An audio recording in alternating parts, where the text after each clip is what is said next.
युवक को सांप के जहर से बचाने के लिए भेड़िया विषारिणियों के देश पहुंचा और उसने मदद मांगी। सरदार विषारिणी ने सौदा किया कि युवक जिस राक्षस को मारने जा रहा है, अगर उसके तोते में बसे हुए प्राण को खत्म करने में कामयाब हुआ तो उसकी प्रज्वलित शक्ति हमें सौंपनी होगी। भेड़िया कर भी क्या सकता था, उसने युवक की जान बचाने के लिए सौदा मंजूर कर लिया। तब विषारिणी भेड़िए की गुफा में आई जहां युवक जीवन मृत्यु से लड़ रहा था। उसने अपनी उंगली के नाखून से अपने सिर का थोड़ा सा नीला गूदा निकाला और युवक के घाव पर लगाया।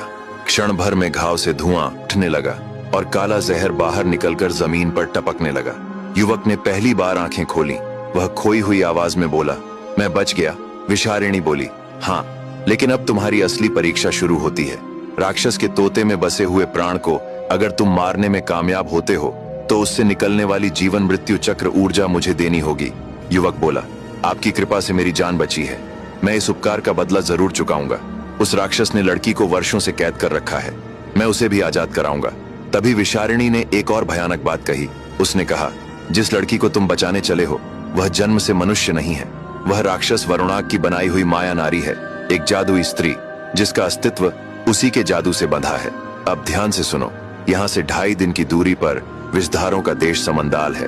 वहां की राजकुमारी विषकन्या बहुत ही सुंदर थी। उसके बोलने पर ऐसा लगता था जैसे बसंत आ गया हो। उसकी सुंदरता के चर्चे कई राज्यों में फैले थे। लेकिन एक दिन राक्षस वरुणाग ने बाग में विचरण करती हुई राजकुमारी विषकन्या को देखा। उसकी मोह में राक्षस बंध गया। वह छुप छुप कर नजर रखने लगा कि राजकुमारी को कैसे अपना बनाए। और एक रात वही हुआ। वह सोती हुई राजकुमारी को उठा लाया और उससे प्रेम संबंध बनाने को कहा।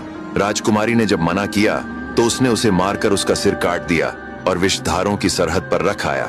विषधारों की कुलदेवी इससे बहुत नाराज हुई और उन्होंने उसे श्राप दिया, जैसे तुमने निर्दयी होकर राजकुमारी का सिर काटा है वैसे ही अब तुम अपने शरीर से एक स्त्री बनाओगे और हर दिन उसका सिर अपने ही हाथों से काटकर फिर उसे जिंदा करोगे।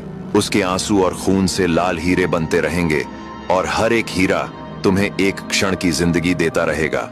अब आगे की कहानी जानने के लिए देखिए अगला भाग।